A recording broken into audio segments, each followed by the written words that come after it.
জন্য, দরকার দেশের জন্য। দেখেন, আমি রাজনীতিবিদ নই, বাট আমি রাজনীতি করি। শেখ হাসিনা সরকার বারবার দরকার, এই কারণে শেখ হাসিনার জন্য না, দরকার দেশের জন্য, দরকার দেশের জন্য। করি, আওয়ামী লীগকে সাপোর্ট করি ও মাননীয় নেত্রীকে, আমাদের প্রাণপ্রিয় মমতাময়ী মা, ওনাকে আমি প্রচণ্ড পরিমাণ কি বলবো যে ফলো করি। আমি এটা থেকে আমি নিজেকে একজন আওয়ামী লীগের কর্মী হিসেবে মনে করি, দাবিও করি। নিজেকে আওয়ামী লীগের কর্মী দাবি করা অপু বিশ্বাস হঠাৎ করে কেন এতটা পরিবর্তন হয়ে গেল তারই বিস্তারিত জানবো আজকের এই ভিডিওতে।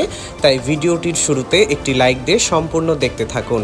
যারা আমাদের চ্যানেলটিতে নতুন তারা বিনোদনে ভরপুর ভিডিওগুলো সবার আগে পেতে অবশ্যই সাবস্ক্রাইব করে নিন।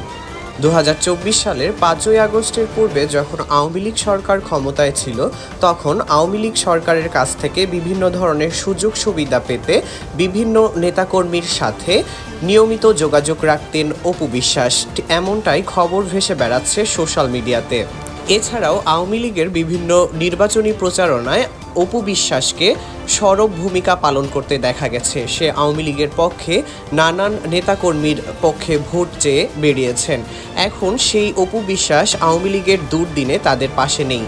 হঠাৎ একদিন আদালতে যখন অপু বিশ্বাসকে আওয়ামী লীগের রাজনীতির সাথে সম্পৃক্ত কিনা এ বিষয়ে প্রশ্ন করা হয়, তখন অপু বিশ্বাস জানায় যে সে রাজনীতি বোঝে না, সে আওয়ামী লীগের রাজনীতির সাথে যুক্ত নয়।